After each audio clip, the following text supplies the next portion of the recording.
The sun had just begun to set over the busy streets of Ibadan.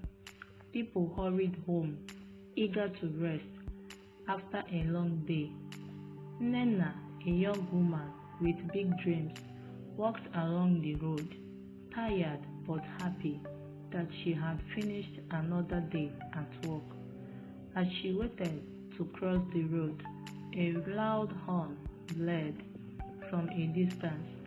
A large truck sped down the street, its driver shouting in fear. "My brakes have failed! My brakes have failed!" he screamed. People screamed and ran in different directions, but it was too late. The truck crashed into cars, traders, and pedestrians. Nnenna turned to run, but the truck was too fast. It hit her and everything went dark.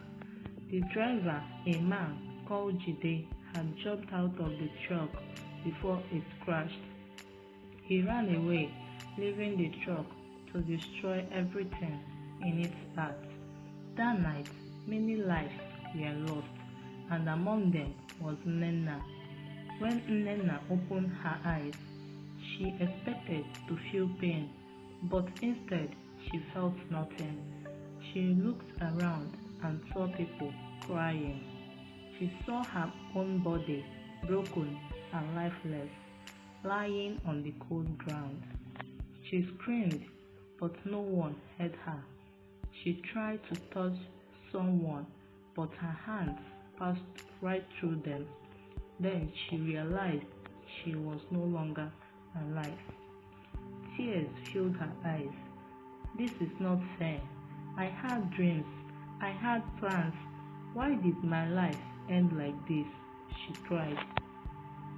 Nnenna watched as her family came to take her body. She saw her mother wailing, rolling on the ground in sorrow. She wanted to hug her, to tell her she was still here, but it was useless. She was just a ghost now. Days passed, but Nnenna could not rest. Each night, she stood by the roadside, watching life go on without her. The city moved on, but her heart burned with anger. "I cannot rest until I get justice," she said. Nnenna knew who had caused her death: the truck driver who abandoned the vehicle and ran away. He was the reason she was dead. If he had stayed, maybe he could have stopped the truck from hitting so many people, she thought. Her ghostly form floated through the city, searching. She passed through walls, through cars, through people, unseen. Finally, after many nights, she found him.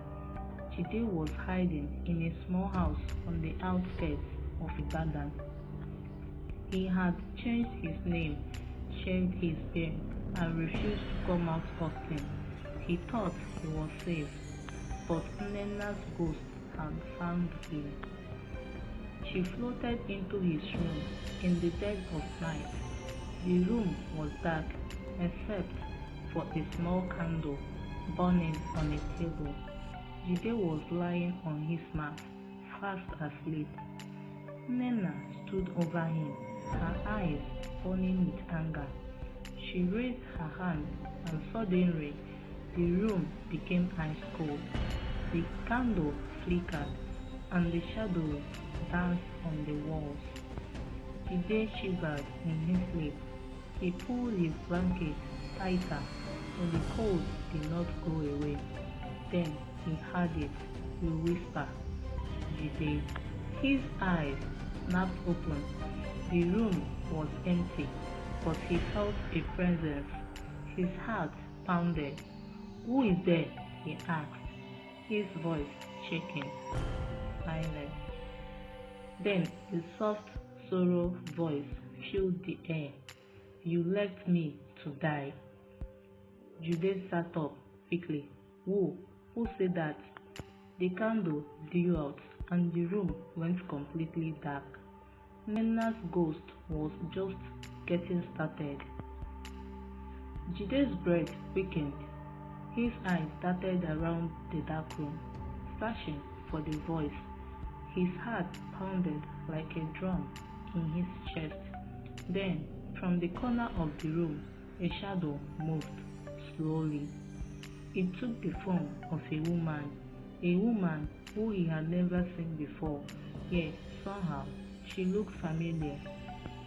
Her eyes glowed like burning embers. Her voice was cold, filled with sorrow and anger. "You left me to die," she repeated. Jide scrambled backward, pressing himself against the wall. Who are you?" he stammered. The ghost stepped closer. "My name is Nnenna. You killed me." Jide shook his head violently. No, it wasn't my fault. My brakes failed. I didn't mean to hit anyone." "But you ran," Nnenna whispered. "You ran and left us to die. You abandoned the truck, and because of you, many lives were lost." Jide's lips trembled. "I was scared. I didn't know what to do." Nnenna's ghost floated closer, her cold breath sending chills down his spine. "You will pay for what you have done." Jide shook his head again, sweating despite the cold air. "What do you want from me?" Nnenna's ghost raised her hand, and suddenly the air in the room grew heavy. Jide felt that an invisible force was pressing him down. "You must go to my family," Nnenna said. "Confess what you have done. Tell them you were the truck driver who took my life." Jide gasped. "No, they will kill me. I can't do that." Nnenna's eyes burned brighter. "You will not only confess, but you will pay my bride price." Jide's mouth fell open. "Bride price? But you are dead." "Yes," Nnenna said, her voice echoing through the room. "I never got the chance to marry, to live my dreams. You took that from me. You will pay my bride price, so my soul can be at peace." Jide shook his head furiously. "I won't do it. Never." Nnenna's ghost smiled, a cold, knowing smile. "Then you will suffer." From that night, Jide knew no peace. Each time he closed his eyes, Nnenna's voice whispered in his ears, "You left me to die." His food turned to ashes in his mouth. No matter how much he ate, he always felt hungry. At night, his room was never silent. Doors slammed on their own. Chairs moved. Shadows danced on the walls. He heard Nnenna's voices in the wind, rustling leaves, and the creaking of his bed. Each time he tried to leave his house, strange things happened. His slippers disappeared. His gate refused to open, and when he finally managed to step outside, a strong wind blew him back inside. Jide became a shadow of himself. His eyes were sunken, his skin pale. He knew he had only one choice. With shaking hands, Jide packed his things and set out on a journey to Nnenna's village. The road was long, and fear made his feet heavy, but he knew there was no escape. Arrived at the compound, Nnenna's families were gathered outside. Her mother sat on a wooden bench, her eyes dull with grief. Her brothers stood nearby, their faces hard with anger. "I am the man who drove the truck that took Nnenna's life," he confessed. "I ran away, but her spirit has not let me rest. I am here to ask for forgiveness. Gasps filled the air. Nnenna's mother let out a wail, beating her chest. Her brothers stepped forward, their hands pressed into fists. I know you want to kill me, Jide continued, tears streaming down his face. But I have come to make things right. I will pay Nnenna's bride price so she can be at peace. Silence fell over the compound. The elders were called, and after much discussion, they agreed. Jide paid every kobo of the bride price, fulfilling the tradition that had been denied to Nnenna in life. The family held a proper burial for Nnenna.